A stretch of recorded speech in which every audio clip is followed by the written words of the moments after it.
नमस्कार, मी वैष्णवीच रेसिपीमध्ये तुम्हा सर्वांचं पुन्हा एकदा स्वागत करते। तर आज आपण तिरंगा इडली बनविणार आहोत। ही इडली आपण अगदी नैसर्गिक रंगांपासून बनविणार आहोत। कुठलेही रंग न वापरता अतिशय पौष्टिक सुंदर अशी तिरंगा इडली बनवण्याकरिता हा व्हिडिओ नक्कीच शेवटपर्यंत बघा। आणि अजूनही वैष्णवीच रेसिपीला सबस्क्राइब केलं नसेल तर लगेच सबस्क्राइब करा आणि बाजूची बेल आयकॉन देखील क्लिक करा। नेहमीप्रमाणे इडलीचं बॅटर मी इथे तयार करून घेतलेलं आहे। यापासून हे ट्रायकलर बॅटर तयार करण्याकरिता आपण इथे गाजर आणि पालक या पौष्टिक भाज्यांचा वापर केलेला आहे। बॅटरचा पांढरा रंग तर इथे रेडी आहे। तर ट्रायकलर मधील केशरी रंगासाठी मी इथे गाजर घेतलेला आहे। गाजर स्वच्छ धुवून त्याची सालं काढून घ्यायची। आता या गाजराचे छोटे छोटे पीसेस करायचे। हे गाजराचे तुकडे एका मिक्सरच्या जार मध्ये टाकायचे। अगदी थोडं पाणी टाकून छान बारीक पेस्ट तयार करून घेऊ। गाजराची पेस्ट इथे तयार झालेली आहे।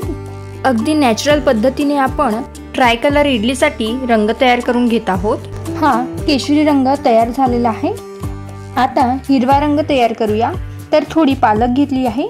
पालक स्वच्छ धुवून घ्यायची। मिक्सर जार मध्ये पालक टाकायची। थोडं पाणी टाकून प्युरी तयार करून घेतलेली आहे। पालक ऐवजी तुम्ही कोथिंबीर सुद्धा वापरू शकता। तर पालकची सुद्धा इथे प्युरी तयार आहे।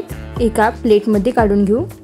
तर अशा प्रकारे आपले तिरंगा कलर रेडी आहे। अगदी नॅचरल आणि हेल्दी रंगांपासून ट्रायकलर इडली बनविणार आहोत। आता आपण ट्रायकलर इडलीचे बॅटर इथे तयार करून घेऊया। हे मिश्रण 3 वेगवेगळ्या भांड्यात काढून घ्यायचं आहे। केशरी, पांढरा आणि हिरवा या 3 रंगाचे बॅटर इथे तयार करायचे आहे। पांढऱ्या रंगाचे बॅटर तयारच आहे। पहिल्या भांड्यात केशरी रंग म्हणजे तयार करून घेतलेली गाजराची प्युरी टाकायची आणि थोडं मीठ टाकून मिक्स करून घ्यायचं। हे मिश्रण मी मीठ टाकूनच फर्मंट करून घेतलेलं आहे, म्हणून मी आता मीठ टाकणार नाही। अगदी एकसारखं व्यवस्थित मिक्स करायचं। बघा, छान असं केशरी रंगाचं बॅटर तयार झालेलं आहे। आता हिरव्या रंगाचं मिश्रण तयार करून घेऊ। तयार करून घेतलेली पालकची प्युरी घ्यायची आणि या बॅटर मध्ये टाकायची। प्युरी टाकून व्यवस्थित मिक्स करा। तर बघा, हिरव्या रंगाचं इडलीचं बॅटर सुद्धा तयार झालेलं आहे। केशरी, पांढरा आणि हिरवा या तिन्ही रंगाचं इडलीचं बॅटर इथे तयार आहे।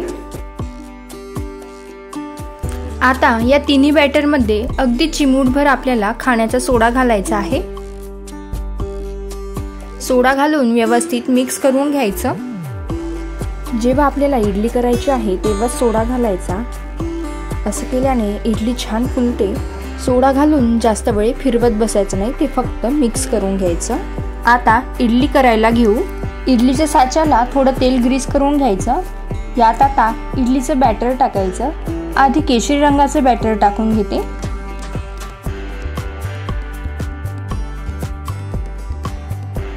आता पांढऱ्या रंगाचं रेग्युलर इडली बॅटर आपण साच्यामध्ये टाकून घेऊ। तर काही हिरव्या रंगाचं बॅटर मी इथे भरून घेते।